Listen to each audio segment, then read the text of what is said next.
France Maghreb 2. Au programme pour ce grand forum et en ce mardi 9 juillet, le sujet à la une. La famille de Zineb Redouane dépose plainte pour des faits de faux en écriture publique aggravée concernant l'enquête sur la mort de l'octogénaire touché par une grenade lacrymogène au visage en marge d'une manifestation des Gilets jaunes en décembre dernier. La justice doit-elle condamner l'IGPN pour ses manquements? On en reparle dans un instant avec vous, avec Nassim Lachlache, avec Anissa Mziti. Aux commandes dans cette affaire, Maître Bouzrou, que nous essaierons d'avoir dans cette émission dans quelques minutes. Afrique, Emmanuel Macron va réunir jeudi à l'Elysée 400 personnalités de la diaspora engagées dans les relations franco-africaines quand Macron veut s'appuyer sur la diaspora pour sa politique africaine. Nous y reviendrons et en détail. Le point de vue de nos chroniqueurs nous intéresse tout à l'heure ainsi que le vôtre au 01 40 33 9000. Sans oublier les infos zappées, le zapping invite tranché de Nassim et de Anissa et le quiz en fin d'émission. Voilà le programme. Tout un programme qui vous emmène et vous conduit jusque 18h. Le Grand Forum, le coup de cœur. Le Grand Forum, merci d'être avec nous en direct sur votre radio France Maghreb 2. Ravi de vous retrouver. Nous sommes le mardi 9 juillet. J'espère que tout va bien pour vous. On est ensemble et en direct jusque 18h avec aujourd'hui. Ça faisait un petit moment. Anissa Mziti. Bonjour Anissa. Bonjour Christophe. Comment ça va? Écoute, ça va super bien. Bon, les vacances approchent. Les vacances sont là. Absolument. Nassim Lachlache est aussi de la partie. Il a repéré le bon coup là. Nassim, salut Nassim. Salut. Nassim Lachlache, j'ai un petit quiz pour vous départager à la fin de l'émission. Abdeslam n'est pas là, c'est bon. Non, Abdeslam n'est pas là. Je prends. Bah oui, tu prends. Oui, absolument. On va découvrir donc tout à l'heure. En fin d'émission, au programme, on parlera de l'initiative de Macron qui a décidé d'accueillir, d'inviter plus de 400 personnalités de la diaspora africaine. Peut-être pour dessiner ou redessiner sa politique africaine. On en reparlera. Ça se passera jeudi à l'Elysée. C'est un peu la garden party avant l'heure finalement. C'est le 14 juillet qui n'existe plus d'ailleurs, la garden party, je crois. Il y en a plus. Le 14 juillet, c'est fini, terminé. Alors, on en parlera évidemment tout à l'heure. Il y aura les infos zappées. Tiens, on a l'histoire d'un bébé qui a été oublié par ses parents dans une voiture en plein soleil dimanche dernier. Ils sont en garde à vue, les parents. Oula. Oui, bah c'est chaud quand même. Et puis le zapping. Alors dans le zapping, on va se régaler. Nous avons du nanar tapis qui a été relaxé ce matin. Même les journalistes n'en reviennent pas. Et nous y reviendrons tout à l'heure bien sûr. Et voilà, plein de choses au programme de cette émission. Mais pour l'heure et pour commencer, le sujet à la une, c'est une affaire qu'on avait évoquée ici même à l'antenne. Alors pas franchement dans les médias. Hein, c'est une affaire qui a été assez étouffée. C'est l'affaire de Zineb Redouane qui donc avait été qui était décédée à Marseille. Elle avait fermé ses volets, elle s'était pris une grenade lacrymogène. La famille de Zineb Redouane donc a déposé plainte pour des faits de faux en écriture publique aggravée concernant l'enquête sur la mort de l'octogénaire touché par une grenade lacrymogène. Donc ça s'est passé au mois de décembre. C'était en marge d'une manifestation des Gilets jaunes à Marseille. La question, la justice doit-elle condamner l'IGPN pour ses manquements dans cette enquête? Parce que évidemment l'IGPN a dit non absolument pas, on n'est pas responsable. Et pourtant son fils nous avait ici confirmé qu'il y avait des bouts de grenades qui avaient été retrouvés dans son domicile chez elle. C'est une femme qui était âgée, donc qui a fermé ses volets et qui a été ensuite transportée à l'hôpital. Alors l'IGPN a dit que ça n'avait absolument rien à voir et que ce n'était pas lié. Est-ce que la justice doit faire le boulot là, Nassim, dans cette affaire qui a été complètement étouffée par la presse, hein, on peut le dire? Bien sûr qu'elle doit faire le boulot. Qui plus est, le policier en question n'est visiblement pas identifié, pas identifiable, ou en tout cas difficilement. Donc là, on est comme beaucoup d'affaires. Après, peut-être qu'on va rentrer dans le vif du sujet un peu plus après, mais on est comme dans beaucoup d'affaires. Lorsqu'il y a un crime policier, il n'y a jamais de responsable. C'est ça. Malheureusement, c'est à chaque fois comme ça. En tout cas, elle est bien décédée. En tout cas, sa famille entend bien ne pas laisser les choses ainsi. Anissa, c'est quand même toujours la même chose, c'est-à-dire que quand ça concerne on va dire le mot quoi. Allez, quand ça concerne des franco-maghrébins ou des africains, tout de suite on est très très vite étouffé quoi. Absolument, les preuves sont étouffées, ça s'appelle une dissimulation de preuves. Là, l'IGPN a déclaré hors service une caméra qui aurait pu potentiellement, qui aurait pu permettre d'identifier justement le CRS responsable du tir. Oui, ça pose question que constamment, en fait, dès lors qu'il s'agit de preuves pour pouvoir inculper ces personnes-là, eh bien, il n'y ait plus rien, tout disparaît, tout est hors service. Donc oui, effectivement, ça pose question, Christophe. Vos appels au 01 40 33 9000 pour tenter aussi de donner votre avis avis sur le sujet. En tout cas, ça nous avait alerté ici. On avait eu donc son fils ici même. Et d'ailleurs, je crois qu'il y a eu une enquête par la justice algérienne qui elle a reconnu en tout cas la responsabilité des policiers français pour le coup. Et la France donc contredit cette enquête. Quoi qu'il en soit, donc il doit y avoir lumière de fait sur cette affaire. Que nous suivons évidemment de très près. C'était vraiment au plein cœur des Gilets jaunes, hein. C'était à Marseille et on se souvient donc cette affaire avait été quasiment étouffée par la presse, quasiment pas grand chose sur cette femme qui est morte, rappelons-le quand même, hein, en fermant simplement ses volets. Et d'ailleurs, on oublie d'ailleurs de la comptabiliser quand on comptabilise exact. Le nombre de morts ou elle est souvent oubliée, de mutilés, on oublie souvent. Mais Macron lui-même a dit qu'il n'y avait pas eu de personnes victimes des CRS lors des manifestations. Oui, Castaner aussi. D'ailleurs, la parole fou. politique aussi a son importance quand même en pleine enquête, avant même que l'enquête soit terminée. Effectivement, les politiques n'hésitent pas à parler. Ça aussi, c'est un problème parce que ça influence quelque part aussi, non ? C'est bien pour ça qu'on a la séparation des pouvoirs, en tout cas initiale. Il faut absolument pas prendre en compte la parole politique là-dedans, puisqu'un politique, comme son nom l'indique, a un objectif, a une vision politique, a parfois un dogme pour certains en tout cas, et donc tout ce qui ne s'y rapproche pas, ne s'y raccroche pas, va être mis de côté. Donc là en question, en l'occurrence, qu'importe le président de la République qu'on aurait pu avoir, ça aurait pu être Mélenchon, ça aurait été la même chose. Qu'importe le président de la République qu'on aurait pu avoir, il aurait soutenu l'institution policière et aurait affirmé qu'aucun policier n'était responsable. Donc la justice doit faire son travail en toute indépendance. Maintenant, on a des hommes et des femmes qui ont bien évidemment des convictions religieuses, politiques et autres, mais qui ne doivent pas rentrer en compte pour démêler le vrai du faux et rendre justice à toutes ces victimes de crimes policiers. Mais on se rappelle quand même qu'on avait retrouvé des bouts de lacrymo chez elle. Donc les preuves étaient là, quoi. Et c'est des preuves qu'on a tenté d'effacer. Encore une fois, je me rapporte au propos du fils qui nous avait dit cela ici même sur l'antenne, que effectivement la police qui avait fait ensuite son enquête était venue à domicile. Et ça avait été d'ailleurs placé sous scellé le domicile. Et il y a eu effectivement des bouts de lacrymo retrouvés chez elle. Oui, mais il faut savoir par exemple, Christophe, que le lance-grenade n'a toujours pas été expertisé 7 mois après. C'est quand même ouf. Ouais. C'est vrai. Non, ouais, là aussi, il y a des interrogations. Après, on a malheureusement, comme maintenant, on banalise énormément parce que c'est tellement courant, on a envie de dire que ça en devient bien évidemment pas normal, mais ça en devient il y a quelqu'un qui a été tué, une personne de plus. On a des cas encore plus flagrants que celui-ci, encore plus flagrant. On peut prendre celui d'Adama Traoré qui est très clair et très limpide pour le coup, puisqu'ils ont le même avocat, et où Yassine Bouzrou. Yassine Bouzrou, exactement. J'attends de ces nouvelles d'ailleurs. Peut-être qu'on l'aura d'ici tout à l'heure, mais c'est pas sûr. On espère qu'on pourra l'avoir. En tout cas, dans ce cas-là où tout est clair et limpide, où les expertises et contre-expertises se contredisent et enfin bon voilà. In fine, on a des policiers qui affirment eux-mêmes que la victime a pris le poids de leur corps, etc., et que ça peut être à l'origine. On a des pompiers qui témoignent que la victime était menottée alors qu'elle était en train de rendre l'âme, etc. Et on n'a toujours aucun responsable. On peut encore énumérer. On a la personne. On a aussi Amin Bentounsi où la justice a été partiellement rendue parce que le policier en question a été condamné, en tout cas reconnu coupable.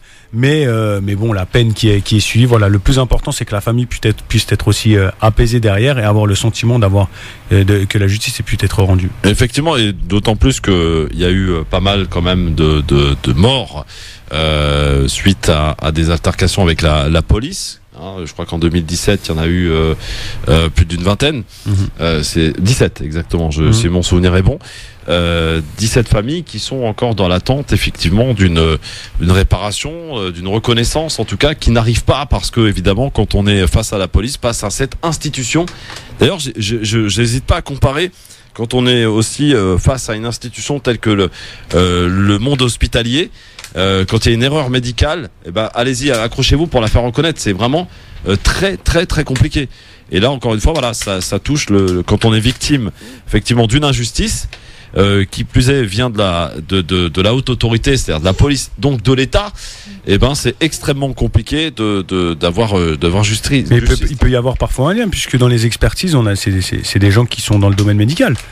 les expertises concernant, par exemple, parler du cas d'Adama Traoré, parler de telle maladie, de drépanocytose, de souffle au cœur, de ceci, de cela. Enfin bref, ça c'est des docteurs, c'est des personnes qui sont compétentes dans le domaine médical et qui viennent justement protéger et confirmer les dires de l'institution policière. Donc des fois, il y a aussi des liens étroits entre les deux.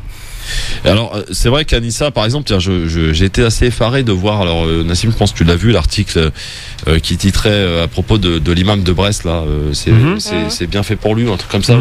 Enfin, bref, c'est pas exactement dans les termes. En tout cas, aujourd'hui, on est en train même de banaliser les actes qui concernent évidemment Rachid El Djé en l'occurrence. C'est un acte très grave. Quand même, on rappelle, il est devant sa mosquée, il se fait tirer dessus. Je veux dire, le mec est à l'hôpital, il s'est fait opérer 2 fois. Et on banalise tout cela. Et tout cela, ça fait quoi ? Ça forge davantage d'impression d'injustice. Et on nous dit, pourtant, Rachid El Djé, depuis son lit d'hôpital, nous disait faire confiance à cette justice. Mais peut-on encore avoir confiance à la justice, Anissa ? À partir du moment où la justice et d'ailleurs l'opinion publique prend en considération les soi-disant le passé sulfureux, parce que j'ai lu certains articles où il parlait plus de son passé et que finalement de ce qui lui est arrivé. Donc effectivement, ça pose question. Grosso modo, c'est un peu dire voilà, c'est mérité. Exactement. C'est ce qui sous-tendait, c'est ce qu'on voyait effectivement au travers de ces articles. Donc oui, ça pose question et très franchement, moi qui fais du droit, je me dis que ça fait peur. Franchement, ça fait flipper de voir une justice comme ça qui est un petit peu réticente, qui on voit en fonction de la personne, etc. Bon, Bernard Tapie, on a vu que lui, pour le coup, on lui a déroulé le tapis rouge pour ce qu'il sait, pour ses présumés, parce que maintenant on va dire présumé puisqu'il a été relaxé.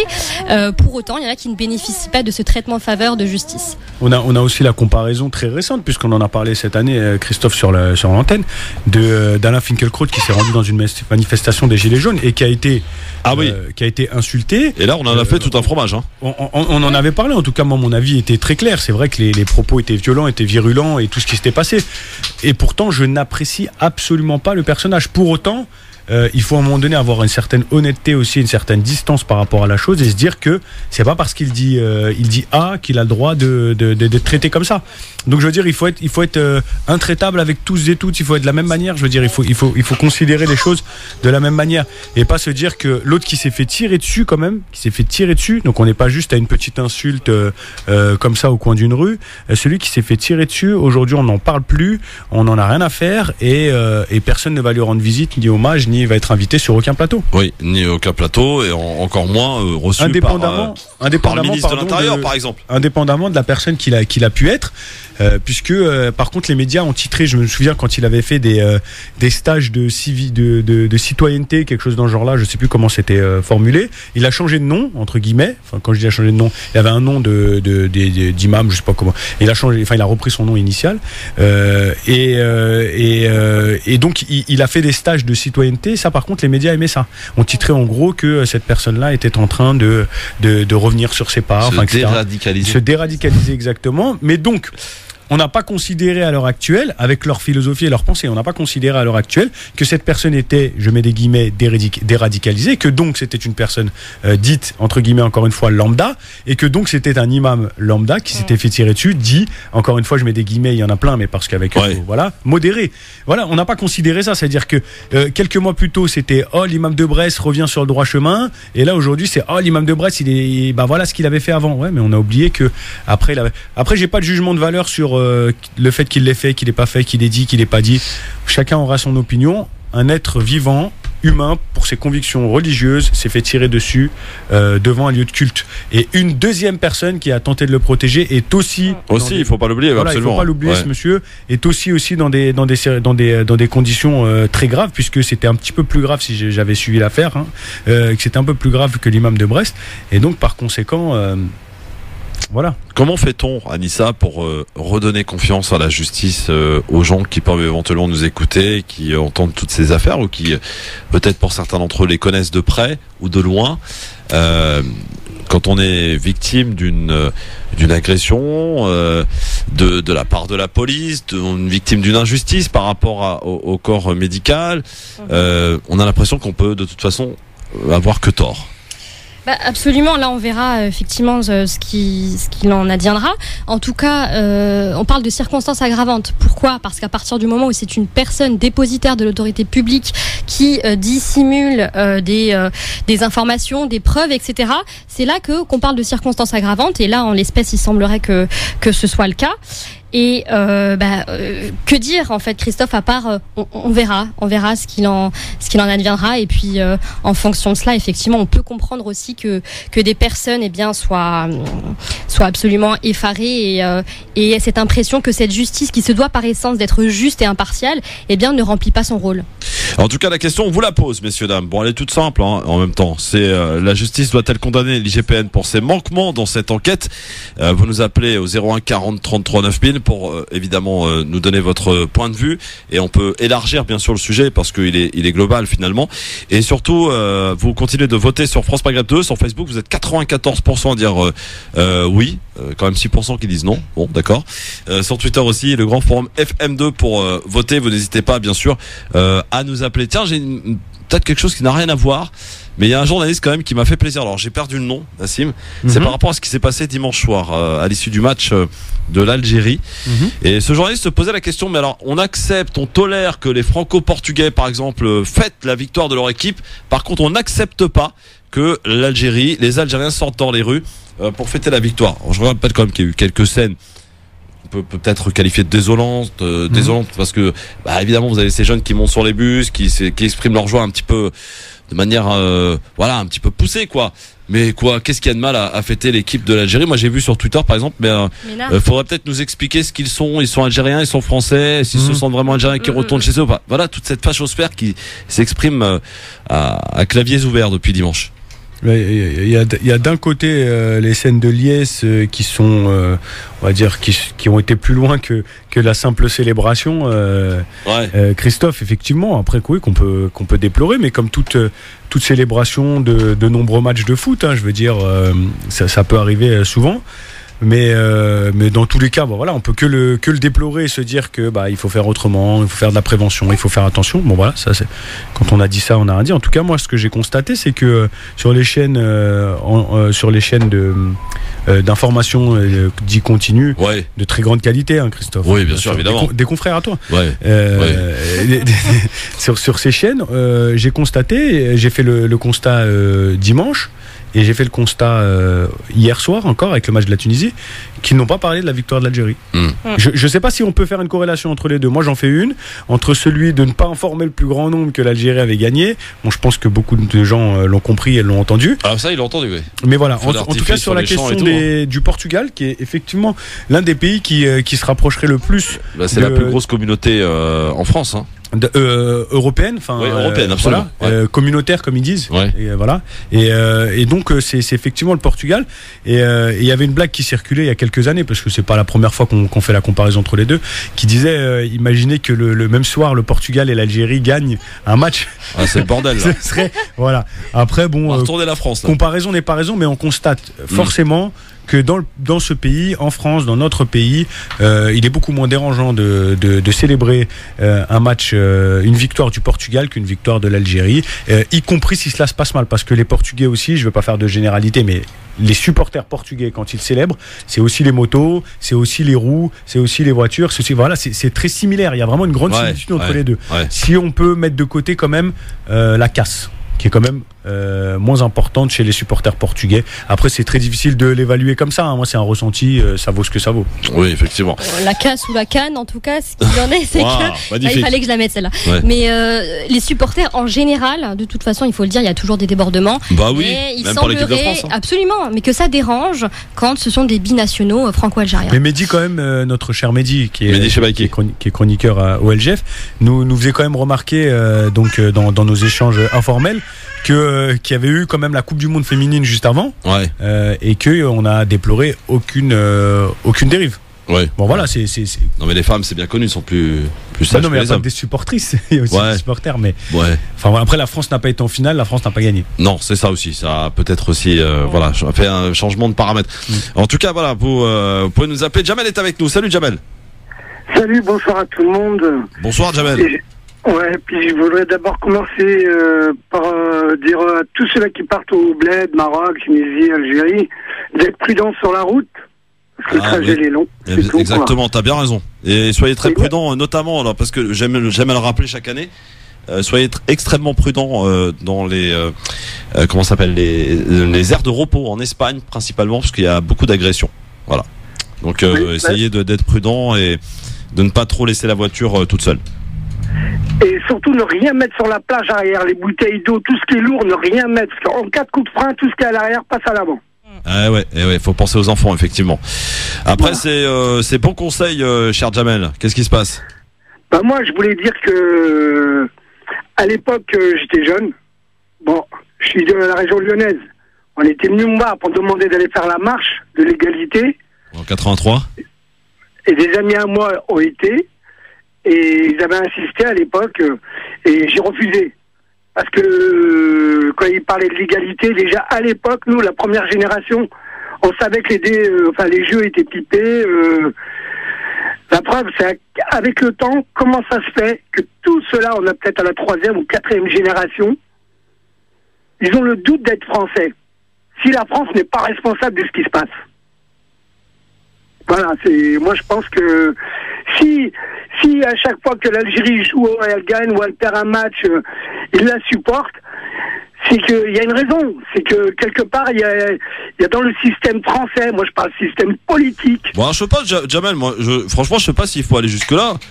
Pour ces jeunes-là, en l'occurrence, pour la grande majorité, que ce soit pour l'Algérie qui gagne, ils sont derrière eux, mais quand l'équipe de France a gagné la Coupe du Monde, c'était les mêmes personnes qui étaient dans la rue pour célébrer la victoire. Enfin, je pense, en tout cas. Je suis d'accord avec toi là-dessus à 100%. Mais là où ça dérape, c'est toutes les petites bavures qu'on entend récurrentes toute l'année sur les immigrés et tout. Ça fait qu'à la fin, t'as le doute sur tout. Mais je pense que si l'État français frappait un bon coup, genre des keufs qui ont commis une injustice, il les punissait pour de vrai.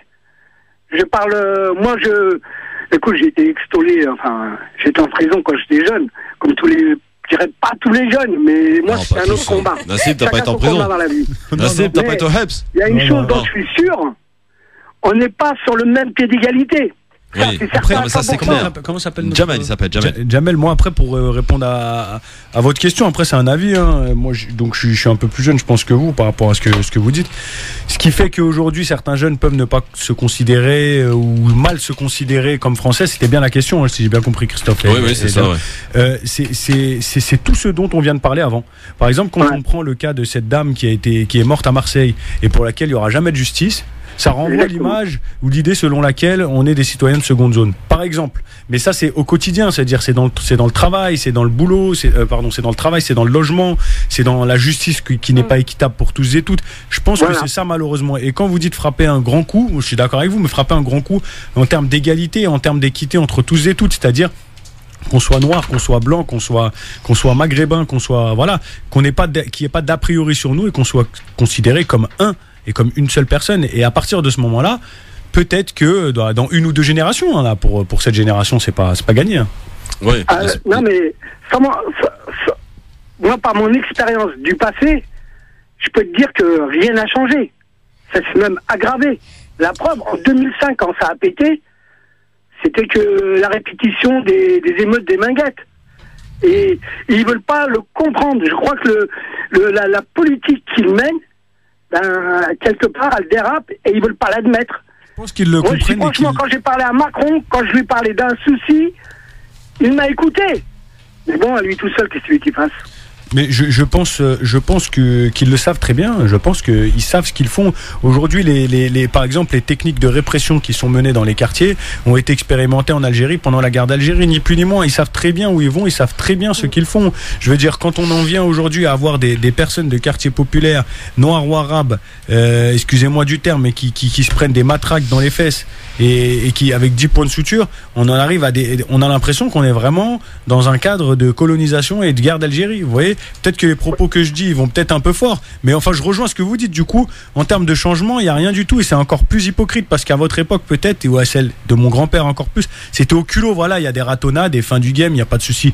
Aujourd'hui, c'est encore plus hypocrite, on te fait croire que on a l'égalité des chances, etc., etc. Alors, Macron, s'il veut faire quelque chose, notre président de la République, qui mette des moyens aujourd'hui dans les primaires, dans les maternelles, dans les établissements, dans l'éducation, qui mettent des moyens dans tout ce qui est social, qui mettent des moyens dans tout ce qui est au niveau de la santé. Et quand il y aura une sécurité sociale, il y aura une sécurité civile pour tous et toutes. Voilà. Bah oui, c'est bien dit. T'es d'accord, hein, Jamel? Tu partages? Bon, bah c'est bon. Au plaisir, Jamel. Salut, Jamel. À bientôt, hein. Au revoir. À bientôt. Ciao. 01 40 33 9000. Vous prenez la parole parce que ici vous l'avez réellement. Ah voilà, on fait pas du semblant, nous on joue pas. C'est d'authenticité ici sur France Maghreb 2. On continue avec vos appels au 01 40 33 9000. À suivre le zapping, quelques infos zappées. Anissa Mziti et Nassim Lachlas sont là. On est là tranquille avec un petit quiz. Il est là. Voilà, là, elle est là. En fin d'émission, tout à l'heure, certainement pas. Je suis incorruptible. Ne bougez pas, on est de retour très vite sur France Maghreb 2. France Maghreb 2. Ça s'appelle le Grand Forum et on est là tous les jours, messieurs dames, entre 16h et 18h avec aujourd'hui Anissa Mziti, avec Nassim Lachlas qui sont avec nous aujourd'hui pour commenter cette actualité et cette question que l'on vous pose aujourd'hui par rapport à l'affaire Redouane Zineb. C'est cette dame qui est morte en fermant ses volets. C'était le 1er décembre dernier à Marseille en marge d'une manifestation des Gilets jaunes et elle aurait été atteinte par une grenade lacrymogène et il y aurait même d'ailleurs des bouts de grenades qui auraient été retrouvés à son domicile. Pourtant, l'IGPN a décidé, a dit que cela n'avait absolument rien à voir, que sa mort n'était pas en rapport avec ce qui s'était passé. Sa famille, évidemment, décide d'attaquer, de porter plainte maintenant. Est-ce que la justice donc doit-elle condamner l'IGPN pour ses manquements dans cette enquête? On se rappelle de cette prise de parole de Macron, de Castaner dans cette affaire qui avait évidemment totalement disculpé la police dans cette affaire. 01 40 33 9000 d'une manière un peu plus large et plus globale, on parle de la justice bien sûr avec Walid qui est avec nous. Salut Walid. Salam alaikum. Wa alaikum salam. Ça va? Bah oui, au moins aussi bien que toi, cher Walid. Qu'est-ce qui se passe? Ouais, bah moi j'appelle, c'est par rapport à la question que vous posez. Ouais. Bah je pense que bien sûr faut que la justice soit faite parce que aujourd'hui l'État français peut tuer en toute impunité, surtout quand il s'agit des Arabes, des Noirs ou des musulmans. L'image de ce que vous racontiez tout à l'heure par rapport à l'imam de Brest qui est entre guillemets controversé. Mais bon après il a ses opinions, il a ses choix donc on les respecte même si on n'est pas d'accord avec. Et après par rapport à l'intégration au niveau français, moi je pense que l'État fait tout pour qu'on ne soit pas intégré. Et ensuite quand on va supporter l'Algérie, le Maroc ou la Tunisie, ils sont pas contents donc au bout d'un moment il faudrait savoir en fait. C'est soit on est français, soit on l'est pas. Ouais. Et après, je sais pas si vous êtes au courant de ce qui se passe en Israël avec les Noirs, les Noirs juifs là. Oui. Mais est-ce que vous en entendez parler dans les journaux télévisés? Nassim, rien. Hein. Non. Justement, parce que moi, je pense que justement, il faut une censure pour que ça se propage pas en France. Parce que ce qui se passe en Israël là, moi, je regarde des vidéos et c'est vraiment chose qui se passe là-bas par rapport à tout ce qui est tout le racisme qui est fait envers les Noirs. Et je comprends pas cette censure qui est en France. C'est quelque chose de grave qui se passe. Alors que quand il y a un petit truc qui se passe en Algérie ou en Tunisie, au Maroc ou dans un pays noir, tout de suite c'est les grands titres, on en parle tous les jours. Et un petit truc qui se passe en France, quelque chose de rare du tout. Par exemple, à l'Africa Crowd qui se fait insulter, là c'est pendant des heures et des heures, on n'entendait parler que de ça. Là il y a un imam qui se fait tirer dessus, on n'entend pas parler, sauf si c'est un petit message qui est écrit en bas, en précisant aussi que c'est un imam qui est un peu bizarre, qui est controversé, qui a des prises de position spéciales. Donc c'est pas normal. Et je pense qu'il y a un moment où il faudra qu'on se réveille en fait. Eh oui, mais en fait, tout ce que dit Walid là, c'est on se la prend en pleine face, la vérité là, hein, Nassim. Ouais, c'est clair. On ne peut que être d'accord avec ce que vient de dire Walid. Mais juste sur la question de ce qui se passe en Palestine 48, la France est un grand ami de l'État d'Israël. La France a soutenu le projet de la construction de l'État et la création de l'État d'Israël. Donc par conséquent, c'est pas dans son intérêt aussi de faire cela. Alors que il y a énormément de Français qui ont la binationalité franco-israélienne, qui résident en Israël ou qui résident en France, mais en tout cas avec la binationalité. Ce que je veux dire par là, c'est que les liens qu'il peut y avoir en termes de diaspora, on va en parler après sur un autre sujet, mais en termes de diaspora, la diaspora israélienne et je parle pas des juifs, attention, je précise israélienne, diaspora israélienne pas aussi présente, mais quasiment que la diaspora tunisienne, par exemple. Je veux dire, le lien qu'il y a entre les deux, on pourrait se dire, bah tiens. Bon, même moins, je crois. Hein. Enfin, 600 000 apparemment. 600 000 Israéliens. Oui. En France. Oui. 600 000 juifs. 600 000 juifs, oui, Voilà. pardon, de confession juive. Mais ce que je veux dire, c'est se rattachent à Israël. Peut-être pas tous. Oui, enfin, pour la grande majorité. Mais en tout cas, pour rejoindre ce que disait Walid tout à l'heure, il est fort étonnant de se dire que la France, justement, sur un lien qui est aussi fort entre deux pays, ne parle pas de ce qui se passe dans le pays d'origine. Parce que sur l'Algérie, par exemple, ce blackout aussi sur ce qui se passe en Algérie, il y a plus de manifestations. Bah, ça y est, c'est fini. Tout est rentré dans l'ordre. Alors qu'on a aujourd'hui le mandat du président actuel, enfin du président par intérim qui termine. Oui. On a un vide constitutionnel. On a un vide constitutionnel dont on va peut-être parler aussi. Toutes ces questions, la France n'en parle plus. Pourquoi elle n'en parle plus? Ça va pas dans son intérêt? Donc on n'en parle pas? Bah surtout que aujourd'hui tout ce qui se passe en Algérie n'est pas dans l'intérêt de la France. Oui, mais d'accord, mais normalement c'est le rôle d'une chaîne. Bon, à la limite que ça vienne des chaînes publiques, je peux le comprendre et encore. Mais les chaînes privées, elles font le boulot. On rappelle quand même que BFM est dirigé par Patrick Drahi, oui, qui est franco-israélien. Oui. Donc voilà, oui. On a la réponse à tout. Je veux dire, c'est pas dans son intérêt de mettre en avant ces choses-là. Et sur le racisme en Palestine 48, donc qui est occupé par Israël actuellement, sur le racisme, il y a les falachas, donc ce sont des juifs noirs, oui, comme le disait Walid tout à l'heure, mais il y a aussi contre toutes les populations immigrées qui sont là-bas, diverses et variées. Je veux dire, elles sont pas forcément juives, qui viennent d'Éthiopie, mais pas que, d'Érythrée, du Soudan, etc. Et non, mais excuse-moi de vous couper, mais ce qu'il faut savoir surtout, c'est qu'il y a eu des morts. Oui, il y a eu c'est pas une manifestation de rien du tout, c'est qu'il y a eu des morts, donc c'est pour ça qu'ils ont manifesté. Parce que BFM, quand il y a eu des Noirs qui ont été tués en Amérique, tout de suite c'était les gros titres, oui, c'est pas normal ce que Trump fait ou ce que le gouvernement américain fait. Mais là, quand il s'agit d'Israël, bah, tout de suite, on n'entend rien. Je voulais juste rajouter que, en plus de ce qui se passe actuellement, donc c'est-à-dire que de crimes racistes qui se passent dans le pays, il y a eu aussi l'impossibilité pour les Noirs en Israël de donner son sang. L'impossibilité de donner son sang. Et la deuxième chose, c'est les immigrés noirs qui arrivaient, donc juifs ou non, excusez-moi, comment les femmes, ils les stérilisaient. Oui, pour pas qu'elle n'ait d'enfants. Donc là, je vous parle de choses avérées que vous pouvez vérifier, hein, Walid et tous les auditeurs. Je suis pas en train de. Non, mais j'ai regardé parce qu'il y avait même une vidéo qui tournait où on avait deux rabbins qui s'occupaient de jeunes soldats israéliens, où ils disaient que les rabbins disaient que Hitler avait de bonnes idées, qu'il existe vraiment une race supérieure, mais sauf que Hitler n'était pas du bon côté. Et c'est quelque chose qui a vraiment tourné sur les réseaux sociaux. C'est pas du tout du fake. Et ça a même été dénoncé, soi-disant, par le premier ministre israélien.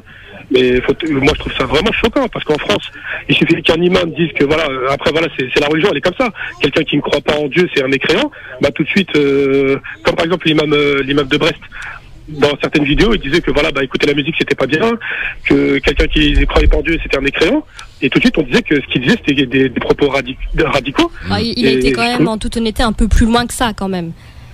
Oui, il a été plus loin, mais après, la question qui se pose vraiment, c'est est-ce qu'on a une religion? Elle est comme ça. Il y a des choses qui sont dites.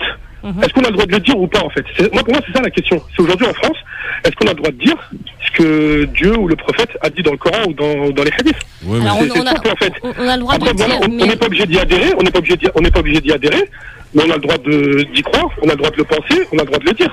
Après, on n'oblige personne à y adhérer. Parce qu'aujourd'hui, il y a un commissariat où on entraîne des jeunes Israéliens, où on leur apprend que les Arabes c'est une sale race, on leur apprend à se battre, qu'il faut les massacrer, qu'il faut tuer toutes les femmes musulmanes. Ça c'est normal, mais un imam qui répète des choses qui ont été dites il y a 1400 ans, bah ça on comprend pas en fait. Il a été plus loin quand même, il faut être objectif. À partir du moment où un musulman excommunie d'autres musulmans, déjà en termes de religion ça pose question. L'islam par essence ça n'est pas ça. Un bon musulman n'a pas à excommunier de la sorte comme il a pu le faire dans certains de ses prêches. Enfin, après ça, c'est un autre débat. Effectivement. Oui, c'est un autre débat. Moi, je veux préciser quelque chose. Moi, cet imam, voilà, je suis désolé pour ce qu'il est arrivé, mais c'est un imam que voilà, je suis pas du tout. Il y a plein de trucs où je suis pas du tout d'accord avec lui. Mais dans tous les cas, la justice, il y a plein de choses qui, pour moi, ne concordent pas du tout avec l'islam. En fait, donc voilà, je suis pas d'accord, mais ça reste un être humain. Chaque être humain peut faire des erreurs. On devrait même pas, effectivement, mais on va même pas se poser la question. La question parce que ce qu'il a pu dire, ce qu'il a pu faire, normalement, ne doit absolument pas dicter la justice qui doit lui être faite. En fait. Mais sinon qu'on rétablisse la peine de mort et puis comme ça on termine effectivement. Non, mais c'est vrai. Je t'aime pas, je te tue, je tue mon voisin. Dire là, il y a plus de le roi du talion. Allez. Merci Walid. Ciao, ciao. Merci. À bientôt. Voilà, juste une dernière chose, une dernière précision. Je sais pas si vous êtes au courant. Qu'est-ce qu'il y a? Mais c'est quelque chose que j'ai appris il y a pas longtemps. Ouais. Que T'apprends beaucoup de choses, toi. avant que l'État d'Israël soit créé, Ouais. la Russie avait déjà créé un État israélien dans son territoire. Il y avait un territoire qui était destiné aux Juifs, effectivement, ils avaient cette volonté-là, mais c'était, enfin, la communauté juive à travers le monde n'était pas forcément favorable. Après, pour diverses raisons stratégiques et autres, je veux dire, se retrouver, je dis n'importe quoi là, c'est pas avec précision, mais se retrouver dans l'Oural ou se retrouver en plein milieu du Moyen-Orient, c'est pas la même situation. En fait, ils étaient plus du côté de la Chine. Après, le truc qui leur posait problème, en fait, c'est que la langue hébraïque était interdite. Et justement, Staline, par rapport à ça, on l'a traité d'antisémite. Mais comme quoi, voilà, c'est quelque chose que j'ai jamais appris à l'école. De toute manière, Staline était communiste. J'ai appris récemment et je trouve ça choquant. Voilà, ils avaient un territoire en Russie, donc pourquoi partir en Palestine? C'est tout ça, voilà, c'est pas des calculs, des magouilles. Salut Walid. Salut. À bientôt, ciao, ciao. 01 40 33 9000 évidemment pour vous exprimer sur France Maghreb 2, vous l'avez compris, vous pouvez le faire évidemment tranquillement. C'est vrai qu'il faut faire aussi attention à Internet parce qu'il y a beaucoup de manipulations. On peut y voir beaucoup de choses, y compris des vidéos. Moi, j'invite vraiment à ce que fait d'ailleurs Nassim, je crois d'ailleurs régulièrement, c'est à essayer de faire le lien entre une information qu'on peut recevoir, même une vidéo, ne pas la prendre comme argent comptant et d'essayer d'aller à la source et d'essayer de. C'est vrai qu'on se laisse très facilement embobiner, quoi. Mais c'est enfin, j'ai envie de dire, c'est limite naturel. Je veux dire, par l'émotion, par des choses. J'avais vu par exemple une vidéo disant qui passait sur le Facebook, disant regardez les Israéliens ce qu'ils font aux Palestiniens, etc. Je veux dire, là il suffit juste de regarder les uniformes qui étaient un uniforme américain et c'était en Irak. Je veux dire, je suis le premier à défendre le droit du peuple palestinien, mais après il faut pas inventer des choses. Il y en a suffisamment des réels pour en inventer des nouvelles. Et en l'occurrence, c'était les Américains qui faisaient la hagra aux Israéliens. Voilà. Bon, allez, on passe maintenant au zapping 01 40 33 9000 avec Anissa Mziti avec Nassim Lâche. Allô quoi. C'est comme si je te dis t'es une fille, t'as pas de cheveux. Par exemple, dans ce collège à Creil, 3 jeunes filles musulmanes. Elle n'est pas voilée parce qu'elle est libre. C'est ça la République. Aujourd'hui, on a des branleuses à 12 ans qui vous donnent des leçons. Il y a des nègres américains qui étaient pour l'esclavage. Elles sont l'étendard du pouvoir religieux. Va dormir pendant au moins 24 heures. Je suis pas venue ici pour souffrir, ok? Ok. Alors, c'est parti pour le zapping avec donc ce matin l'affaire Bernard Tapie, la relaxe de Bernard Tapie. Même les journalistes de CNews n'en revenaient pas. Écoutez. Voilà, l'actualité en direct avec un coup de théâtre, en tout cas une surprise, le jugement de Bernard Tapie. Il est finalement relaxé pour escroquerie. Oui, il est relaxé pour escroquerie, c'est ce qu'on vient d'apprendre il y a quelques minutes. Il faut savoir qu'en ce moment même, au tribunal de grande instance de Paris, eh bien la présidente, elle est en train de lire la décision, le délibéré. Bernard Tapie, il est absent et donc on vient d'apprendre que Bernard Tapie était effectivement... Et c'est très long, je crois, la lecture du délibéré, c'est long. Effectivement, pour escroquerie. On ne sait pas encore ce qu'il en est pour le détournement de fonds publics. On ne connaît pas non plus pour l'instant la peine si jamais Bernard Tapie est condamné pour détournement de fonds publics, mais en tout cas effectivement cette information de dernière minute, Bernard Tapie relaxé pour escroquerie, il faut le rappeler. Bernard Tapie n'est pas aujourd'hui à se délibérer, il est trop faible, il n'a pas pu y assister, il est toujours hospitalisé, il suit un traitement de chimiothérapie, il souffre d'un double cancer de l'œsophage et de l'estomac, et donc c'est le délibéré qui est attendu aujourd'hui, cette décision de justice, alors que lors de son procès, Bernard Tapie, il l'a dit à plusieurs reprises, il n'est pas un escroc, il a nié avec beaucoup d'énergie avoir truqué cet arbitrage, et il faut rappeler que les représentants du parquet national financier, ils avaient requis à son encontre une peine de 5 ans de prison alors qu'il risquait jusqu'à 7 ans de prison pour escroquerie et détournement de fonds publics. Il est donc relaxé pour l'instant. Voilà, relaxé Bernard Tapie dans une affaire qui nous ramène à quand on était limite tout petit, vous vous rappelez, l'histoire du Crédit Lyonnais, etc. Bon, Bernard Tapie s'en sort de nouveau. C'est quoi? C'est circulé, il n'y a rien à voir ou... Non, on s'en sort de nouveau. Après moi, la question que je pose, c'est où est Sarkozy, où est Lagarde dans cette histoire? Parce qu'en fait, on est en train de faire comme si, de considérer que Bernard Tapie était tout seul, qu'il avait tout manigancé et tout monté. Or, il a été soutenu et aidé avec des dommages et intérêts historiques, j'ai envie de dire, de plusieurs millions, je ne sais plus combien, mais de plusieurs millions, enfin incroyable. Après, sur la base de la vente d'Adidas par le LCL, déjà, on pouvait se poser la question si lui avait pas été flouté, Bernard Tapie, initialement. Alors, nous effectivement on est sur des sommes qui nous ça nous parle pas. Nous on se demande à combien est le kilo de patates. On n'est pas dans ça. Mais je veux dire qu'ils avaient fait plusieurs millions de plus-value justement sur son dos, qu'il avait considéré. Ça c'est juste pour resituer un petit peu les choses pour tout le monde. Bernard Tapie rentre au gouvernement. Bernard Tapie vend Adidas et demande à LCL de vendre Adidas. LCL, donc le Crédit Lyonnais, fait une énorme plus-value sur le dos de Bernard Tapie quelque part, puisque ça lui appartient. Mais après, il faut voir ce qui était signé, pas signé. Moi, j'étais pas dans les petits papiers. Bernard Tapie va en justice avec le LCL pour réclamer des dommages et intérêts, etc.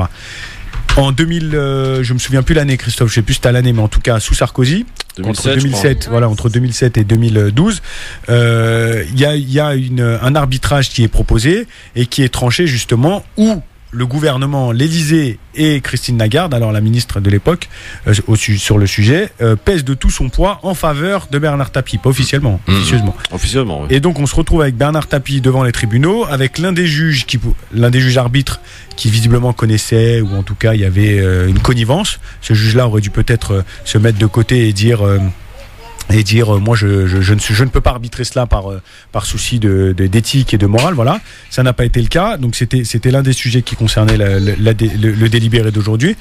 Et on se retrouve avec Bernard Tapie qui remporte plus de 400 millions d'euros. Entre-temps, Bernard Tapie tombe malade. Il est aujourd'hui atteint d'un cancer, comme j'ai envie de dire, 2 Français sur 10 limite. Parce qu'aujourd'hui, le cancer, c'est quelque chose qui est complètement courant. Je veux dire, c'est plus quelque chose d'exceptionnel. Et donc, on peut aussi considérer que son état de santé a pu influencer. Il était encore hier ou avant-hier sur les plateaux télé, disant, je cite, on réclame 5 ans de prison. On réclame 5 ans de prison pour moi, mais mon docteur ne me donne même pas 5 ans. Voilà, je pense que ça a aussi un impact sur le juge. Ça reste des êtres humains, même s'il y a le droit et rien que le droit appliqué, il y a aussi peut-être un côté l'empathie, un côté humain qui fait que. Et donc là dans le zapping, pardon Christophe, que tu as passé, le délibéré il y avait la fraude, mais il y avait un autre chef d'inculpation qui n'était pas, enfin je sais pas où on en est. Pas encore tranché. Ouais. Voilà, je sais pas où on en est là, ça doit être tranché, mais tout n'était pas tranché. On va se renseigner, tout n'était pas tranché. Il n'ira pas en prison, ça c'est sûr. Bon, a priori, il n'ira pas en prison. C'est vrai que la partie médiatique influe sur les décisions de justice, Anissa. Oh bah clairement, je pense que ça influe sur les décisions de justice, ça influe sur l'opinion publique. Faut pas oublier que derrière la justice se cachent des hommes aussi. Donc oui, je pense que ça influe, évidemment. Alors tout à fait autre chose là, on remonte à dimanche soir, c'était après la finale de la Coupe du Monde de football féminine. C'était à Lyon. Les Américaines sont devenues championnes du monde de football féminin, vous le savez. Le direct de Fox News a été quelque peu perturbé avec des agitateurs derrière criant un truc qui est pas très agréable vis-à-vis de Trump. We are here in a sports bar in Lyon, France. Here, listen to it. We are in a sports bar. On entend les supporters américains à Lyon ou bien des Lyonnais en train de regarder le match avec ce journaliste qui essaye de faire son intervention et ces supporters qui crient fuck Trump, fuck Trump. Le message est passé. Évidemment. Et visiblement il est partagé par certaines joueuses américaines, puisque vous savez que la capitaine Megan Rapinoe a d'ores et déjà annoncé qu'elle n'irait pas dans cette foutue Maison Blanche, je cite. Voilà, direct perturbé sur Fox News, donc avec ce fameux fuck Trump. Nassib, c'est marrant, non? C'est rigolo? Ouais, c'est rigolo, mais ça montre que l'ensemble du peuple américain n'est pas forcément d'accord avec ce que fait Trump. Et pourtant, il a de grandes chances d'être réélu. Non, mais voilà, mais ça veut dire quand même qu'il y a quand même la majorité des Américains, en tout cas, qui sont en mesure de voter, puisque on a vu un certain nombre d'Américains radiés des listes électorales leur permettant pas de voter, sont d'accord quand même avec Trump.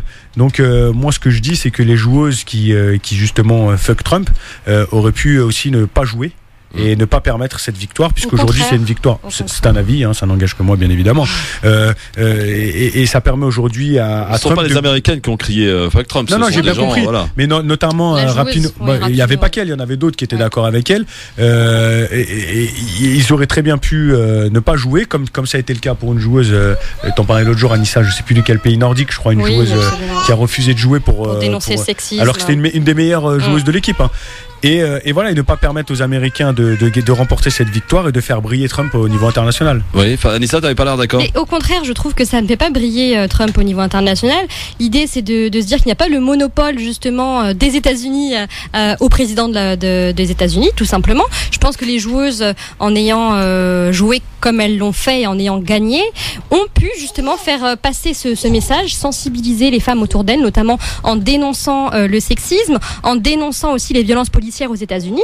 Donc je trouve que ça a fait briller bien plus que les États-Unis, mais au contraire, ça a fait briller des causes nobles, comme la lutte contre les violences policières, et je pense que ça a pu mettre la lumière sur quelque chose d'important et qu'il faut dénoncer aujourd'hui. Et vous entendez évidemment notre petite chroniqueuse, c'est la plus jeune derrière, la plus jeune chroniqueuse du LGF. Elle apprend en tout cas de Anissa et Nassim qui sont ici aujourd'hui pour les remplacer évidemment et les mettre dehors une fois qu'elle sera grande. Voilà. Puis moi par là même d'ailleurs. Si qu'elle soit grande, je sais pas où je serai moi. Bon, on poursuit avec la suite de Zapping. Retrait de Total des JO de 2024. Ça, c'est un sujet que vous connaissez un petit peu peut-être. Et Emmanuel Macron en profite pour tacler Anne Hidalgo, la maire de Paris. Son premier adjoint lui répond. Écoutez. Je veux que le budget soit tenu, je veux qu'on mobilise le maximum d'argent privé. Moi, j'entends parfois des états d'âme sur l'argent privé. Total se désengage après les pressions de la maire de Paris, Anne Hidalgo. Vous souhaitez que Total revienne ? Mais s'ils l'ont pas fait pour Paris, mais je le dis très sincèrement, qu'il y ait des entreprises qui polluent, c'est le cas. Mais enfin, je vais pas expliquer à tous les salariés de Total en France qu'ils ont un travail qui n'est pas digne. Total doit s'engager dans une politique de transition énergétique. C'est ça ce qu'il faut faire, il faut les aider à cela. Et si Total peut mettre de l'argent pour aider à financer des jeux verts, si Total peut mettre de l'argent pour aider à financer la transition, c'est une bonne chose. Mais moi, qu'on me trouve l'argent privé, qu'on écarte. C'est plus facile d'aller l'écarter en donnant des leçons de morale que d'aller en trouver. Donc maintenant, on doit mobiliser collectivement tous les financeurs français. Pas l'argent qui décide de tout. C'est pas parce que vous avez de l'argent que vous décidez ce que vous faites quand et comment. Et d'ailleurs, Total pourra utilement utiliser cet argent à autre chose. D'ailleurs, ils viennent d'annoncer samedi un fonds de 100 millions d'euros, peut-être par hasard la somme, en faveur de la plantation d'arbres, comme quoi ils peuvent aussi faire des choses intéressantes. Mais encore une fois, il faut mettre en cohérence. On peut pas être dans le en même temps en permanence. On peut pas dire on veut des jeux verts, mais on le fait avec Total. C'est pas cohérent. Ça aurait été reproché au comité d'organisation. Et encore une fois, l'idée c'est ni d'ostraciser Total, qui est un grand acteur industriel, mais dont il faut qu'il change de modèle parce que son modèle pollue et tue les gens en faisant de la pollution.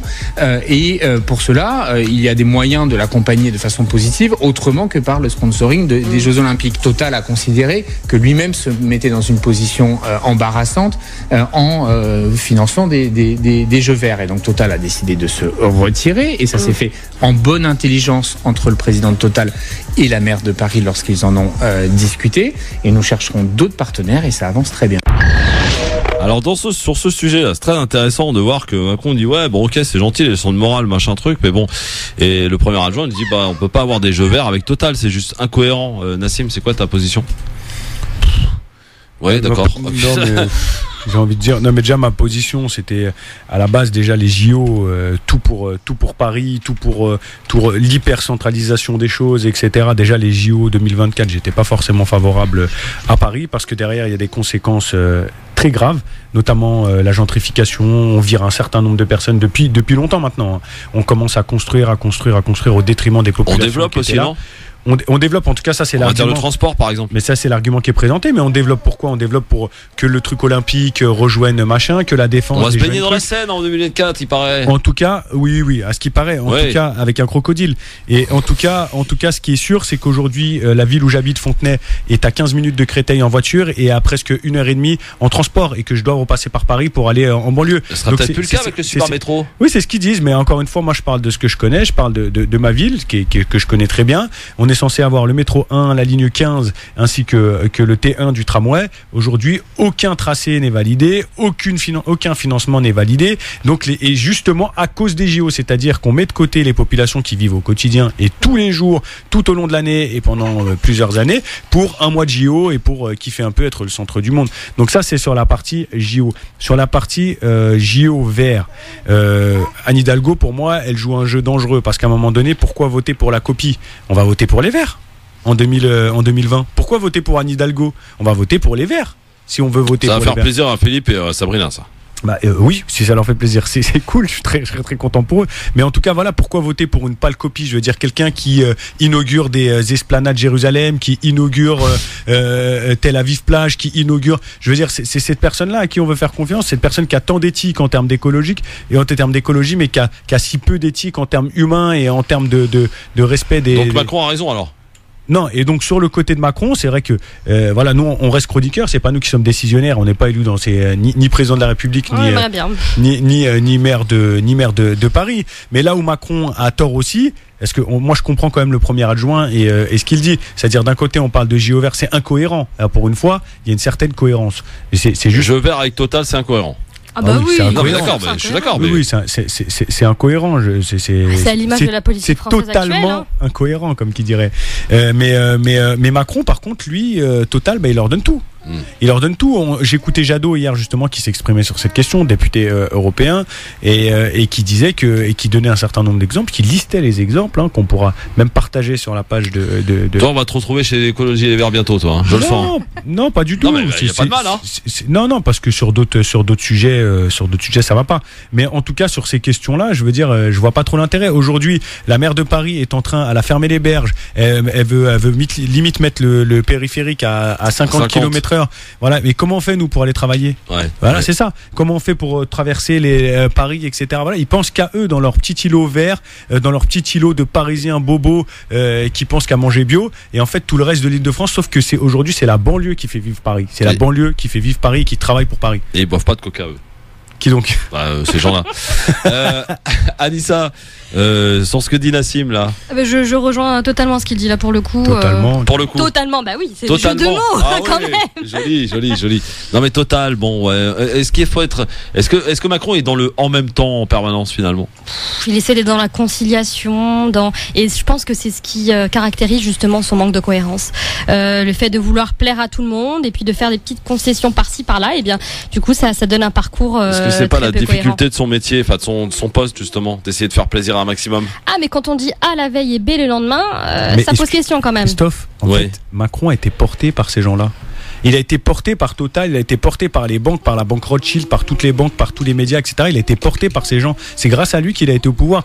Donc aujourd'hui, la moindre des choses pour lui, c'est de leur rendre l'appareil. Mais c'est de leur rendre l'appareil et qu'ils puissent Total mettre, c'est pas propre à Macron, ça. Exactement, apposer leur logo sur l'affiche des JO 2024 et qu'ils puissent dire regardez, nous on participe au jeu vert. Alors oui, de l'autre côté, on fait la déforestation, on tue ceci, on tue cela et machin. Mais sur Paris, nous par contre, on est vert.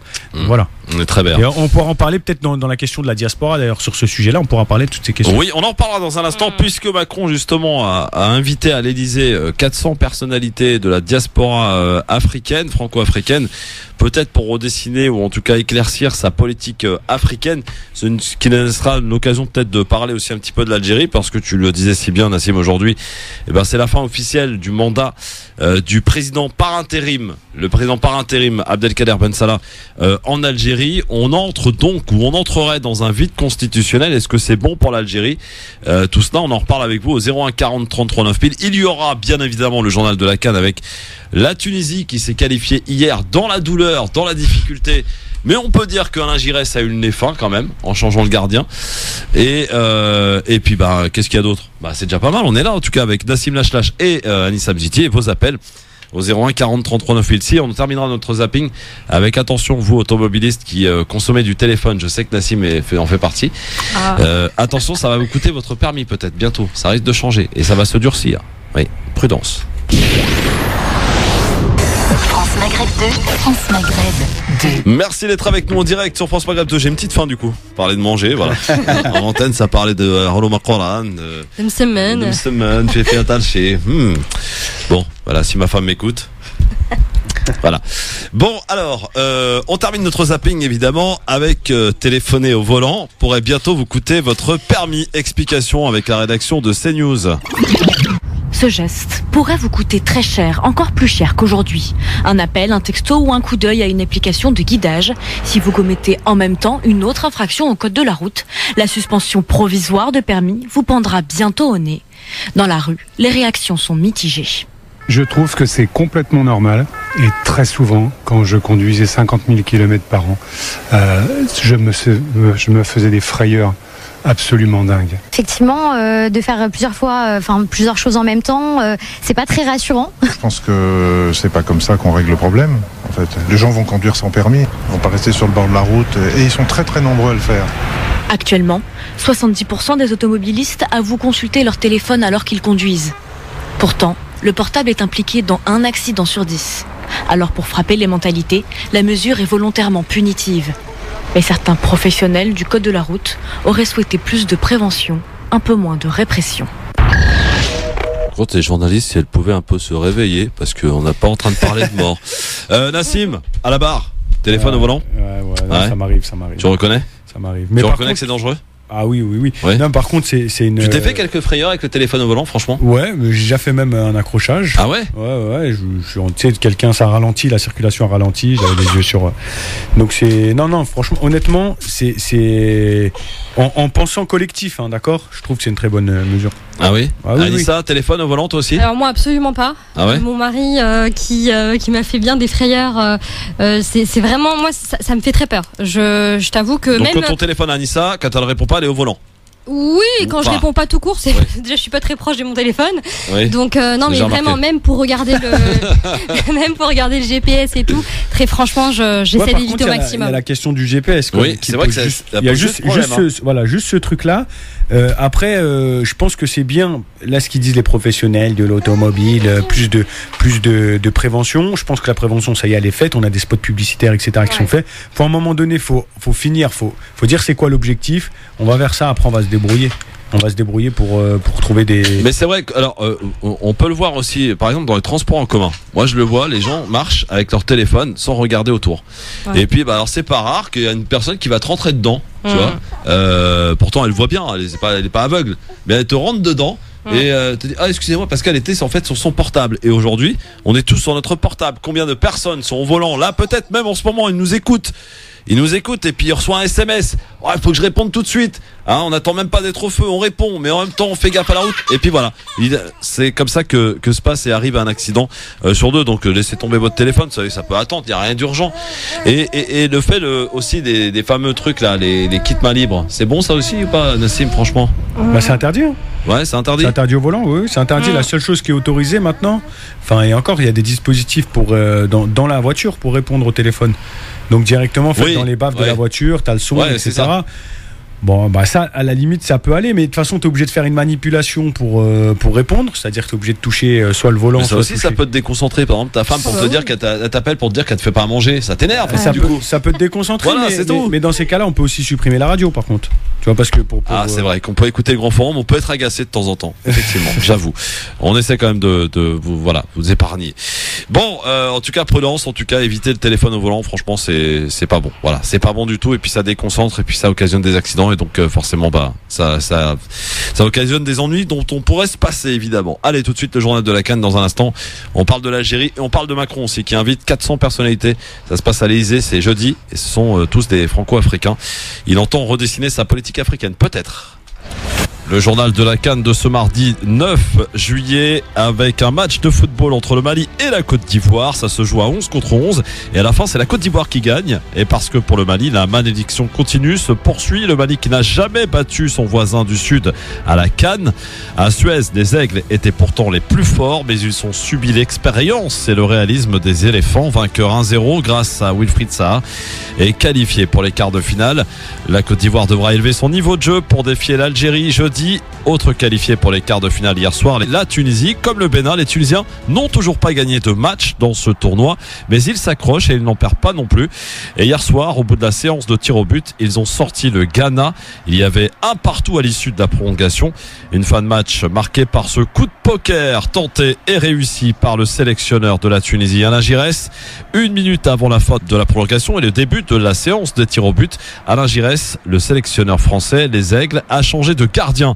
Il a sorti Mouez Hassen qui s'était laissé surprendre par la tête de son propre défenseur Rami Bedoui à la 92e minute, offrant au Ghana l'égalisation. In extremis 1-1 et donc la prolongation. Alain Giresse l'a sorti pour faire entrer Farouk Ben Mustafa, un nouveau gardien, rien que pour la séance de tir au but.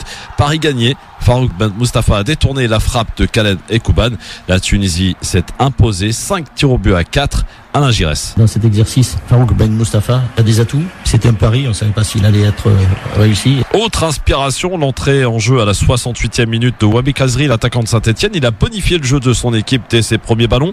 Il est à l'origine de l'action qui a permis 5 minutes plus tard à Tar Raïnissi d'ouvrir le score, alors que les Aigles étaient globalement dominés depuis le début de la rencontre par les Black Stars du Ghana. Wabi Kazri. On peut le mettre dans le match référence, mais on est capable encore de faire beaucoup mieux. Donc j'espère qu'on va monter en puissance face à Madagascar en quart de finale. Les Tunisiens, 3 matchs nuls au premier tour, n'ont toujours pas gagné un match dans le temps réglementaire, mais peu importe, ils sont en quart de finale, ce sera Madagascar, l'aventure continue. Et on connaît donc le tableau complet des quarts de finale: Sénégal, Bénin et Nigeria, Afrique du Sud mercredi, Madagascar, Tunisie et Côte d'Ivoire, Algérie jeudi. Et voilà le programme que nous suivrons évidemment sur France Maghreb 2 à l'écoute de votre radio pour ce journal de la CAN tous les jours. France Maghreb 2, premier supporter des équipes maghrébines, et espérons, on peut se prendre à rêver d'une finale entre l'Algérie et la Tunisie. Tout reste possible.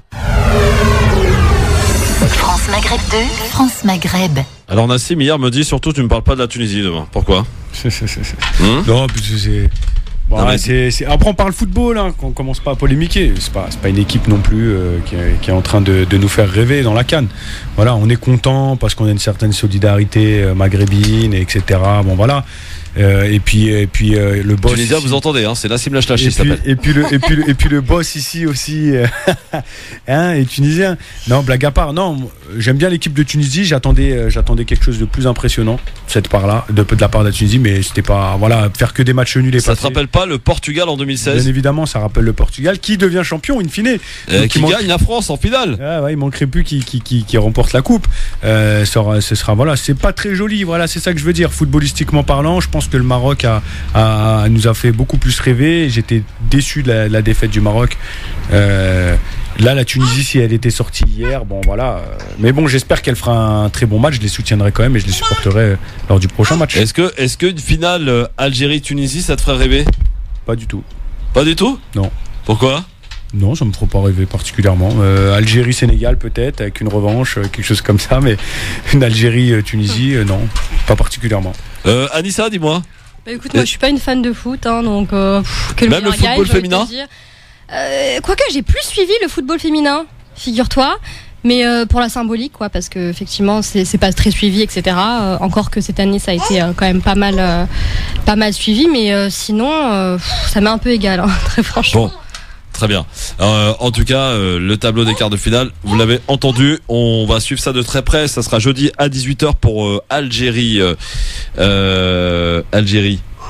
aide-moi Nassim. Algérie, Côte d'Ivoire. Côte d'Ivoire, voilà, merci. C'est prenable, hein, d'ailleurs. Hein. Franchement, c'est prenable. Quand on a vu les Ivoiriens jouer hier. Ouais. Après, faut se méfier. Plus on avance dans la compétition aussi, plus les équipes, la Tunisie compris, bien sûr, hein, et plus les équipes ça se resserre et puis elles vont jouer avec un autre niveau. Donc, il faut pas y aller la fleur au fusil. Et juste sur la question du football féminin, on a le sentiment, ça nous donne le sentiment qu'on est en train d'avancer sur la question justement des femmes dans la société en mettant en avant le football féminin. Moi, je pense que quand on avancera sur la question de la présence des femmes dans le football, plus précisément, quand éventuellement une femme sera entraîneuse d'une équipe de Ligue 1, par exemple, il y avait justement la coach de l'équipe de France de football était féminin. Féminin, je parle masculin. Non, elle a été coach d'une équipe, je crois que c'était Clermont-Ferrand, en Ligue 2. T'en souviens?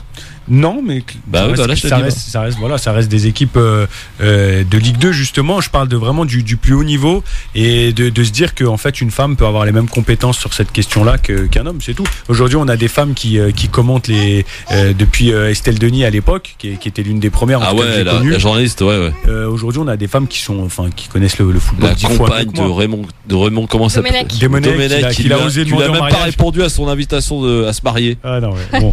C'était risible. En tout cas, on a des femmes qui sont aussi compétentes sur ces questions, et donc dans le discours, c'est bien de le dire, et voilà, dans le football, c'est bien de le constater. Ça peut être considéré comme une hérésie pour certains, là, peut-être qui nous écoutent, mais je pense que c'est faisable et que c'est pas être un ultra féministe que d'avancer cette hypothèse-là. Bon, en tout cas, voilà, votre avis, si vous le souhaitez aussi, nous intéresse. Alors justement, on parlait de l'Algérie. et de son match. Il y a l'Algérie et de tout ce qui se passe depuis le 22 février, pardon. Et aujourd'hui, on entre visiblement dans un vide constitutionnel puisque le mandat se termine pour le président par intérim Abdelkader Ben Salah aujourd'hui. Et pourtant, visiblement, on a l'impression que Ben Salah va poursuivre, va continuer, et que pour l'instant, tant qu'il n'y a pas une porte qui s'ouvre pour des éventuelles élections ou une constituante, finalement, c'est un petit peu les deux projets qui s'opposent. Certains veulent effectivement les présidentielles et un président rapidement, d'autres veulent une constituante le temps d'organiser tout cela. Nassim, on t'a pas entendu beaucoup d'ailleurs sur ces événements du côté de l'Algérie depuis le 22 février. Est-ce que c'est inquiétant justement que l'Algérie entre aujourd'hui dans un vide constitutionnel? Ça ne peut être qu'inquiétant. Après, je m'étais exprimé quand même. Je crois que j'étais à l'antenne avec Sofiane. Avec Sofiane, exact. Pardon. Et sur cette question, moi, ma position, elle est que l'armée doit permettre la transition, l'accompagner, puisque de fait, on peut y mettre n'importe quel civil au pouvoir. De fait, c'est l'armée qui est au pouvoir en Algérie actuellement. L'armée accompagne une transition sous une constituante ou sous une autre forme, en tout cas celle qui pourra convenir au plus grand nombre. Et ensuite, les mêmes personnes donc qui ont fait partie justement de ce système Bouteflika devront à mon sens se retirer avec la tête plus ou moins haute, avec la satisfaction d'avoir permis une transition pour permettre que d'autres personnes soient nommées par le nouveau gouvernement et qu'on puisse faire une transition tout en douceur, tout en, c'est ce que j'avais déjà dit à plusieurs reprises, tout en permettant aussi une transition dans l'économie algérienne, dans sa diversification, ne pas se reposer exclusivement sur le pétrole. Et voilà, l'idée étant d'arrêter les manifestations, que les manifestations puissent s'arrêter le plus rapidement possible et qu'on puisse reprendre une vie tout à fait normale, parce que là, il y a aujourd'hui des répressions qui sont de plus en plus fréquentes, ce qui n'était pas le cas au début de la mobilisation, Christophe, si tu te souviens. Et donc, on est aujourd'hui dans une situation qui peut être, ma plus grosse crainte restant au minimum des morts et au pire une guerre civile. Ça, c'est ce qui pourrait être le plus grave à mon sens. Est-ce qu'il faut aller pousser le curseur jusque-là, Nissa, dans une inquiétude qu'on pourrait avoir? Absolument. Là, on arrive effectivement au terme des 90 jours. Toujours pas de scrutin universel qui a été prévu. Donc oui, c'est extrêmement inquiétant. Et effectivement, ça devait être une transition, comme son nom l'indique, et non pas un président qui, par intérim, finalement reste. Et puis, comme disait Nassim, persécute. Et il y a de nombreuses répressions. Donc oui, il faut s'en inquiéter. Et il faut observer ce qui va se passer. Alors tiens, justement, on a des appels là-dessus. 01 40 33 9000. On est à Clamart, je crois, c'est ça? Bonsoir, monsieur. Oui, bonjour. Bonjour, quel est votre prénom, pardon? C'est Mohand. Mohand. Oui. Azul à Mohand. Azul. Je suis en direct là? T'es en direct à Mohand, qu'est-ce qui se passe? Oui, effectivement, l'armée elle a violé la Constitution comme depuis 57 ans. Elle veut pas le lasser et elle veut pas laisser le peuple prendre les choses en main. Et je demande aux instances internationales de prendre ces gens-là en otage et d'intervenir dans ce pays au lieu de leur donner un coup de main afin de voler, de spolier notre fortune, notre bien, d'aider ce peuple qui a souffert, tant souffert. Nous avons ras-le-bol. Nous voulons la liberté. Le peuple veut la liberté. L'armée, elle nous a détruits, elle nous a ruinés. On est un peuple moderne, on est un peuple civilisé. Ils nous ont réduits à néant. Nous voulons voler de nos propres ailes. La France, laissez-nous tranquilles. Aidez-nous, on vous aime, mais aidez-nous, laissez-nous tranquilles. Ah oui, Mohamed, toi t'appelles carrément à l'aide de la France, toi. Non, j'appelle pas à l'aide de la France. Je l'appelle qu'elle le laisse tranquille. C'est la France qui détient ce qui aide ces gens-là.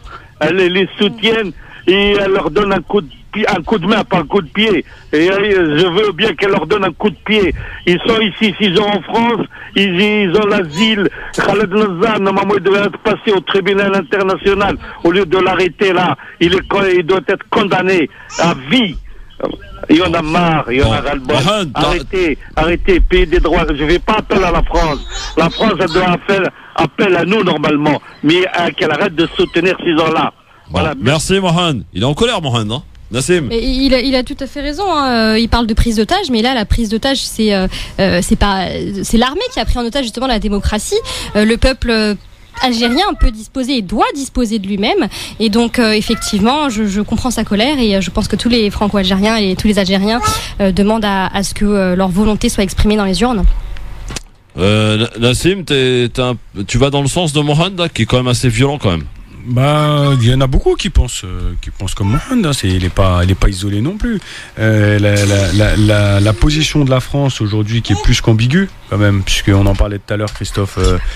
Aucun média qui aujourd'hui n'en parle. J'ai même pas le souvenir que même dans l'Humanité, qu'on considère comme un journal progressiste, etc., qui doit soutenir, à mon avis, cette mobilisation, même là-dedans, on n'entend pas particulièrement parler, alors qu'il y a des conséquences énormes qui pourraient être sur la France.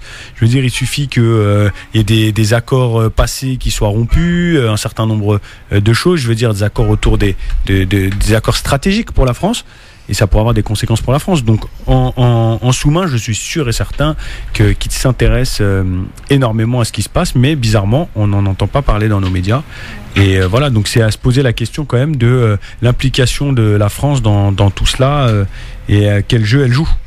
Quel jeu elle joue ? La France, c'est ça ? Quel jeu elle joue ? Quel jeu joue la France ? Oui, tout à fait, par rapport à... Mais la France, elle était plutôt avec les Saïd Bouteflika, avec Toufir, et ces gens-là, ils sont à Halash. Oui, elle était hier avec ces gens-là. Aujourd'hui, elle va te sortir le discours habituel des droits de l'homme et du fait que chacun est libre de choisir son représentant, etc.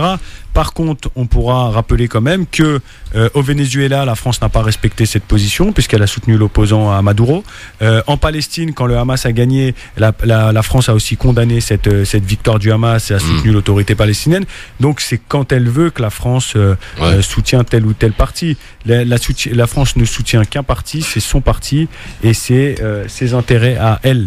Et on peut pas la blâmer, attention. On peut pas blâmer un pays quand même de s'intéresser à ses propres intérêts. Hein. C'est bon, Monji de Marseille est avec nous. Salut Monji. Salut Christophe, salut tes chroniqueurs. Anissa et Nassim. Et en fait, je vais reprendre là où il a parlé. C'est Yacine, il s'appelle ça, votre ami là. Nassim. Nassim, voilà. Là où il a parlé Nassim, non, on peut la blâmer, Nassim. On peut pas dire, on peut pas la blâmer. Parce que soutenir des tyrans, c'est déclarer la guerre au peuple, en fait. La France, elle a soutenu le coup d'état de Khanazar, le 92. Regardez je veux dire, ce qu'il a écrit, Marchiani, quand il a déclaré que Mitterrand, il a dit qu'on ne veut pas le deuxième tour, il faut faire tout pour arrêter le deuxième tour. Effectivement, ils ont dénoncé la victoire du Hamas en 86. Ils ont soutenu Sisi dans son coup d'état. La France soutient en fait les jeunes militaires qui lui permettent d'avoir les richesses de ces pays-là en mode entrée. On voit ce qu'elle fait avec le Maroc. Elle soutient totalement le pillage de l'État marocain par la société française. Je ne sais pas si vous vous rappelez, il y avait des grosses manifestations contre les sociétés françaises, je crois Vinci, qui détenaient l'eau à Tanger. Voilà, la France, tout à l'heure vous avez parlé de Total. On interdit de faire du gaz de schiste et du creux de schiste en France, mais on va le faire en Algérie. Voilà, c'est comme ça. Je ne dis pas le contraire. Il faut absolument la déclarer la guerre, tout simplement. Je dis, on est tout à fait d'accord. Alors le Hamas c'était en 2006, pas 86. Ouais. Mais non, 2006.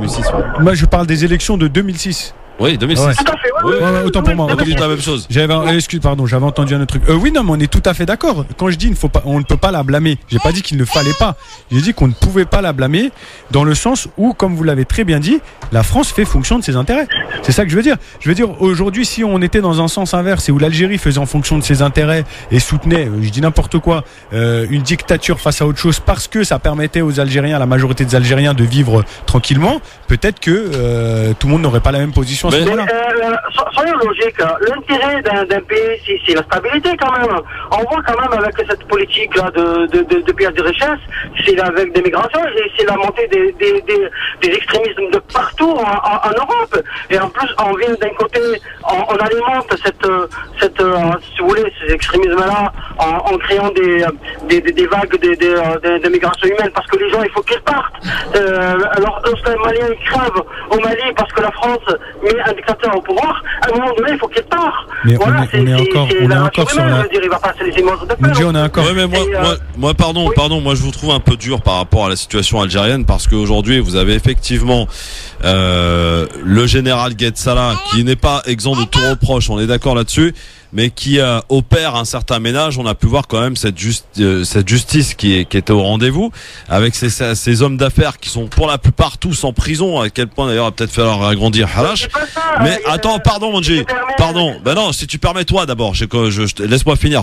Et aujourd'hui vous avez, après je pense que son tour viendra, parce que lui aussi il a des choses à faire valoir, mais vous avez quand même une justice qui est au rendez-vous.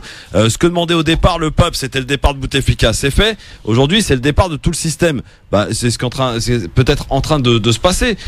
Est-ce qu'on peut, alors moi je vous pose la question suivante, est-ce que vous êtes pour des élections tout de suite maintenant, désigner un président qui fera le boulot lui de réorganiser la constitution et le pays, ou est-ce que vous êtes pour une constituante qui comporte certains risques? On a vu ce que ça a donné en Tunisie, on a vu ce que ça a donné ailleurs. Donc est-ce que c'est l'exemple tunisien, égyptien que vous voulez, ou est-ce que c'est effectivement l'exemple algérien? Son propre exemple, c'est que si on fait des élections maintenant, on a il y a une super interview de le président Marzouki qui explique comment au Soudan et en Algérie, le peuple il a appris de l'histoire de ce qui s'est passé. Excuse-moi, mais Marzouki, permets-moi de te dire, Monji, Marzouki, franchement, j'ai extrêmement beaucoup de réserves par rapport à Marzouki. Je le connais de très près. Je peux te dire que le personnage, voilà. Je connais de très près à Aix-en-Provence avant qu'il soit président, et il y avait très peu de monde que je tenais à l'époque de Ben Ali. Alors, Marzouki, je le connais personnellement quand il était à Aix-en-Provence. C'est ça, c'est pas le problème. C'est qu'on peut avoir les réserves qu'on veut, mais il a quand même une vision, et il a quand même été le premier président.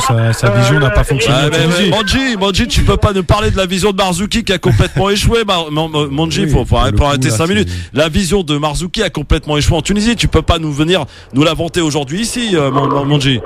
Mais non, mais Marzouki, il a laissé le pouvoir, il a perdu le pouvoir, il a laissé. On aimerait bien une transition qui se passe. Voilà, c'est tout. Et Marzouki, lorsqu'il parle, il a dit on a été trop gentils avec l'état profond. On a laissé des gens qui ont regardé dans quel état est la Tunisie maintenant. Un président, dès qu'il y a un attentat, il est encore dans le coma. C'est quoi ce président? Bon, merci Monji. Juste sur la question que tu poses, Christophe, sur la constituante ou les élections, le seul souci qu'on a, à mon sens, je sais pas ce qu'en pensent les uns et les autres, n'hésitez pas à réagir aussi sur la page, etc. Non, mais sur les réseaux sociaux, c'est de se dire, est-ce qu'aujourd'hui on a des partis politiques ou en tout cas des groupes qui sont suffisamment constitués et solides pour pouvoir présenter des candidats? C'est la simple question que je pose. C'est vrai qu'elle est bien. C'est en ça que la constituante peut être une bonne alternative, parce qu'elle permettrait à la société algérienne de se réorganiser, puisqu'aujourd'hui tout était concentré au FLN. C'est vrai. Donc c'est juste ça, c'est très difficile de répondre de manière catégorique.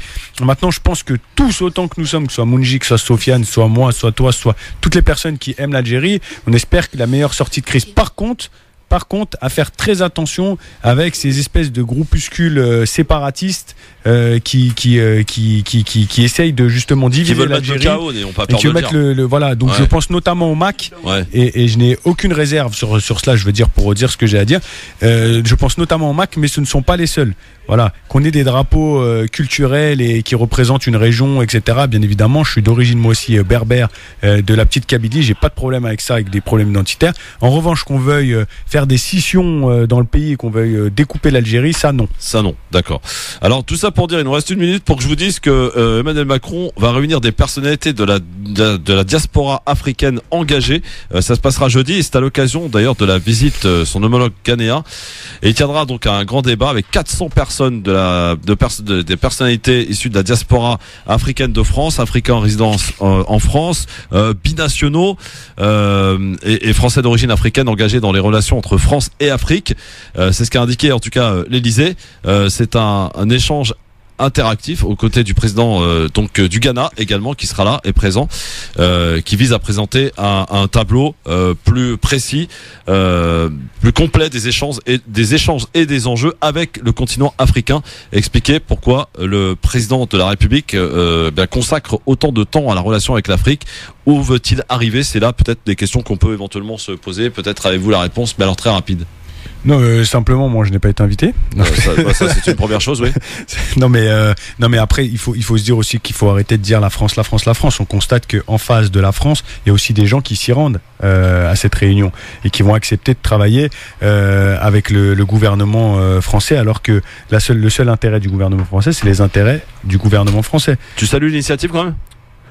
Ça peut être intéressant à regarder. Il faut regarder en tout cas. Quand on parle et on échange, c'est déjà un bon début. Non, mais en tout cas, on est un certain nombre de binationaux à se poser la question sur les ponts et les liens qu'on peut faire entre les deux rives, entre les deux pays. Donc ça peut être intéressant. Maintenant, si c'est des chiens de paille qu'on met là encore une fois de plus, et qu'on se retrouve avec des gens comme Chalgoumi, là on est sur un côté théologique. Je sais pas s'il va être invité, lui. Tiens, Alissa, bonne idée ou pas? Je suis perplexe, moi. Après avoir dessiné les frontières africaines, là, il redessine un petit peu sa politique africaine française. Moi, je suis très perplexe. Bon, en tout cas, elle va pas être perplexe dans un instant quand elle va démonter Nassim au quiz. À suivre sur France Maghreb 2.